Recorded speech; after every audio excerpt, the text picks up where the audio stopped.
ડાંગમાં મેઘરાજાએ બોલાવી સટાસટી, ભેખડ અને વૃક્ષો થયા ધરાશાય, નદી નાળામાં આવ્યું પૂર.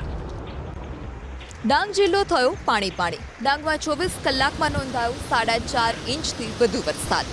જિલ્લામાં મોડી રાત્રે ગાજવીજ સાથે ધોધમાર વરસાદ વરસ્યો, જેનાથી અનેક વિસ્તારો થયા અસરગ્રસ્ત. પરિસ્થિતિને જોતા જિલ્લા પ્રશાસને તમામ શાળામાં રજા જાહેર કરી. વઘઈ તાલુકામાં આવેલા માછડી ગામમાં ભારે વરસાદને કારણે નુકસાન થયું. પૂર્ણ નદીનું પાણી ફરી વળતા માર્ગો બંધ થયા તો નદીનું પાણી ગામમાં ઘસ્યું. ખેતરો થયા જળબંબાકાર. માછલી ખાતરની સાથે જ બાજ, આંબાપાડા સહિત અનેક જગ્યાએ જળબંબાકાર. માછલી ખાતર ગામ પાસે આવેલ પૂર્ણ નદીમાં પાણીની ભારે આવક થતા રસ્તા પર પાણી ફરી વળ્યા. રસ્તા પરથી નદી વહેતી હોય તેવા દ્રશ્યો. રસ્તા પરથી નદી વહેતા ટેમ્પો ફસાયો. ભારે વરસાદને કારણે મોટા ભાગના રસ્તાઓ પાણીમાં ગરકાવ. ડાંગ જિલ્લામાંથી પસાર થતી અંબિકા ગીરા પૂર્ણ નદીમાં પૂરની સ્થિતિ જોવા મળી. ચીકટિયા ગામ નજીક હનુમાનજી મંદિર પાસે ધોવાણ થયું. નદી કિનારે આવેલા મકાનોમાં પાણીએ કબજો જમાવ્યો.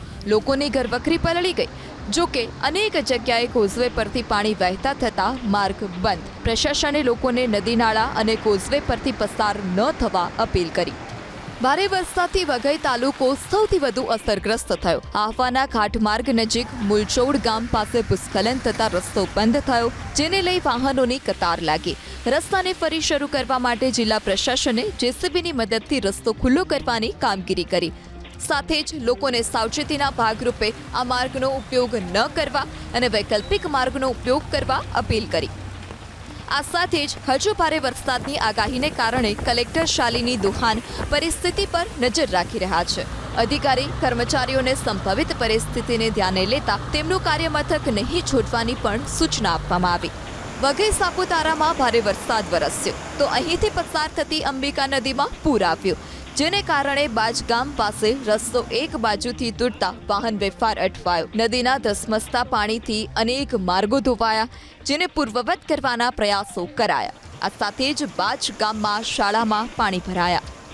ભારે વરસાદને કારણે જનજીવન પ્રભાવિત થયું. આહવા તાલુકાના ચીચીનાગાવટ ગામ પાસેથી પસાર થતી ખાપરી નદીની સપાટીમાં ધરખમ વધારો.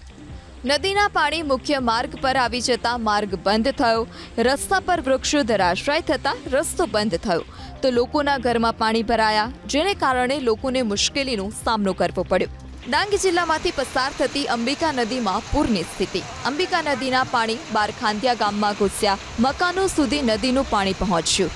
સાથે જ અનેક માર્ગોની સાથે લો લેવલ બ્રિજ અને રોડ ધોવાયા.